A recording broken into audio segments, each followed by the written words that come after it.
గారి సేవ వలన పౌలు గారికి ఏమైనా కలిసి వచ్చిందా?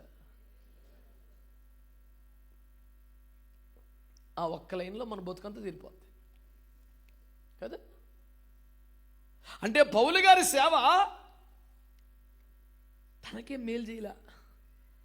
పౌలు గారి బాధలు చూడలేక సంఘస్థులు, కొరింథీ సంఘస్థులు అనేవారంట, అయ్యా ఎందుకు అందరు పాస్టర్లాగా నువ్వు కూడా ఏదో తనమో పనమో హల్లెలూయా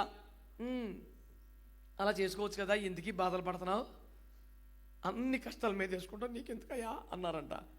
అలాగే లేఖ రాస్తున్నాడు, నాన్న నేనేమి గాలికై ప్రయాసపడట్లా, నేనేం వెర్రివన్యం కాదు, గురి చూసి కష్టపడుతున్నా, సరిగ్గా ఫలితం రాబోతుంది, నువ్వేం టెన్షన్ పెట్టుకోబాకో అని లేఖ రాశాడు. వాళ్ళు ఆ మాట ఎందుకు అనాల్సి వచ్చింది? ఇప్పటికి నీ చలితోనూ దిగంబరత్వముతోనూ ఆకలి దప్పులతోనూ సేవ చేస్తున్నామంటే మరి నాలుగు సేవ చేసుకోవడం ఇంకా కనీసం